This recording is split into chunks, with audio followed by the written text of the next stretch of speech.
Imagine for a moment if the hero you have never heard of was not only a pioneering fighter pilot, but also a spy, the proprietor of a nightclub, and a jazz musician who fought the odds at every turn. What would happen if the guy who flew through the air in a world that didn't even want him to stand on equal ground spent his final years working as an elevator operator, unnoticed and forgotten in his native country? This is not just a narrative about going to war or even about flying airplanes.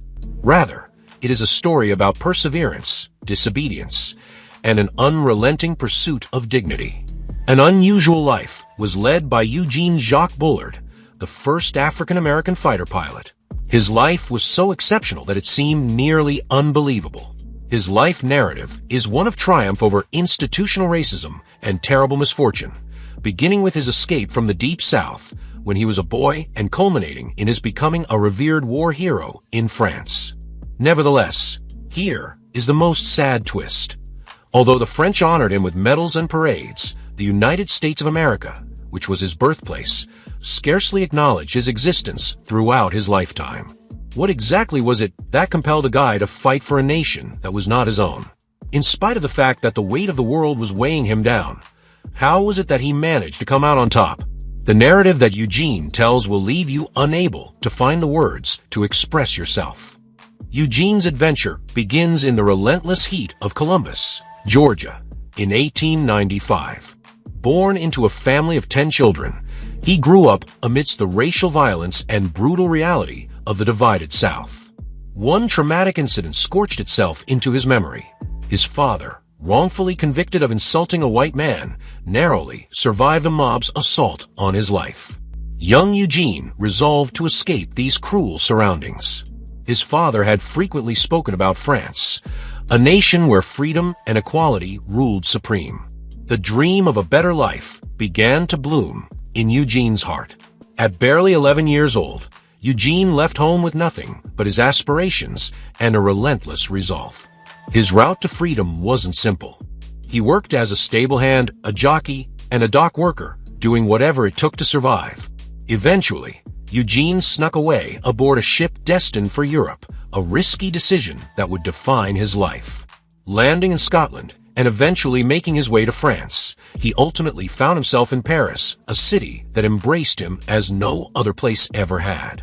In France, Eugene remade himself. He took up boxing, a sport that honed his toughness and taught him to meet obstacles head-on. His prowess in the ring gave him prominence, and he became a part of the colorful culture of Montmartre, where art, music, and dreams thrived. Paris wasn't simply a destination for Eugene. It was a promise fulfilled, a world where he wasn't judged by the color of his skin. But Eugene's tranquil existence will soon be disturbed. In 1914, the drums of war began to echo across Europe. When World War I erupted, Eugene, ever the devoted spirit, volunteered in the French Foreign Legion, eager to preserve the country that had given him freedom. The trenches of the Western Front were a hell's cape of muck, fire, and death. Eugene confronted it all with courage, winning the admiration of his teammates and multiple honors for his bravery. It was around this period that Eugene's interest in flying took root. While planes were still a novelty, they symbolized the ultimate freedom, a chance to ascend above the chaos of the planet. After being injured in battle and recovering, Eugene applied to the French Aéronautique Militaire. Against all odds, he was admitted, becoming one of the first black jet pilots in history. Imagine Eugene in his SPAD 7 fighter jet, the buzz of the engine vibrating through his body as he ascended to the skies. Painted on the side of his aircraft was a bleeding crimson heart cut by a knife, beside the words, "Tout le sang coule rouge." All blood runs crimson. It was a rebellious statement, a reminder that regardless of our differences, we are all human. Eugene's missions were risky, his gallantry apparent. He flew approximately 20 combat flights and was credited with downing at least one German aircraft. However, the rigorous procedures for victory confirmation sometimes deprived him of the formal credit he earned.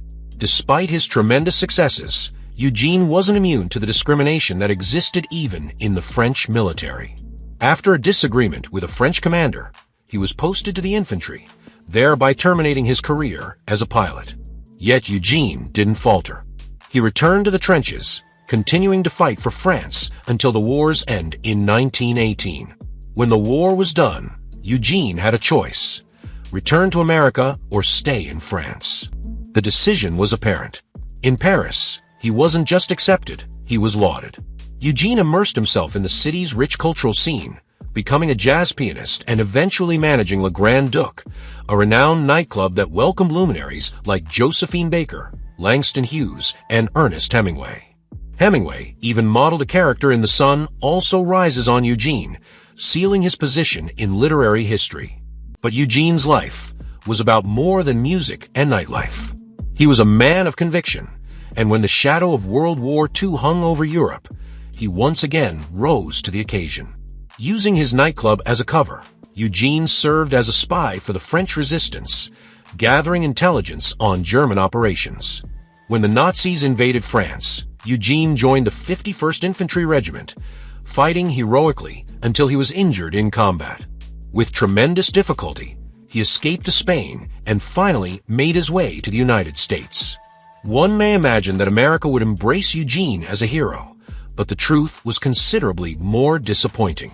Despite his efforts, he returned to a society still plagued by bigotry.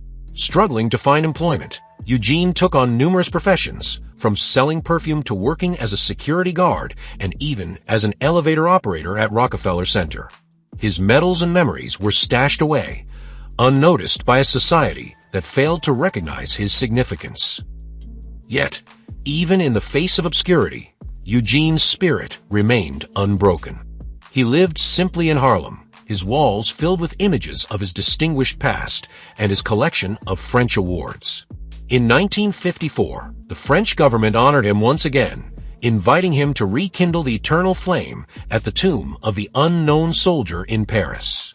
It was a moment of acclaim that stood in sharp contrast to his existence in America, when his achievements were mostly neglected.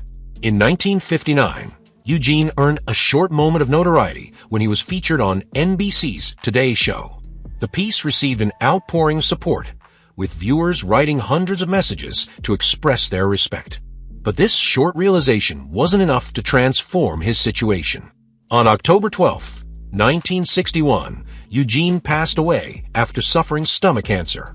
He was buried with full military honors at Flushing Cemetery's French War Veteran Section, a last homage from the country that had always accepted him.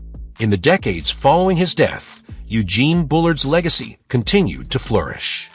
He was posthumously commissioned as a second lieutenant in the U.S. Air Force in 1994, in symbolic recognition of the atrocities he faced. Statues, books, and documentaries now memorialize his life, guaranteeing that his narrative will not be forgotten. In 2022, Eugene was inducted into the National Aviation Hall of Fame, securing his place among history's greatest pioneers. Eugene Bullard's story is more than a tale of heroics. It's a monument to tenacity, fortitude, and the persistent quest for equality. He shattered barriers not for notoriety, but because it was the proper thing to do. His life tells us that the battle for justice is never in vain, and that outstanding heroes frequently go unnoticed in their time. As you think on Eugene's extraordinary journey, consider this. How many other tales like his remain untold? How many heroes are waiting for their legacies to be acknowledged? It's up to us to ensure their voices are heard. Like, comment, and subscribe to this channel for more inspiring stories of strength and endurance. Let's preserve the memory of Eugene Bullard, the Black Swallow of Death, and keep it alive, inspiring generations to come. Thanks for sticking around to the finish. If you enjoyed today's episode, don't forget to like the video, subscribe to the channel, and press the notification bell so you don't miss out on future releases. Got thoughts or questions? Drop them in the comments below. I'd love to know what you think. Until next time, be interested, stay motivated, and remember, life's too short to skip the positive stuff. See you in the next one.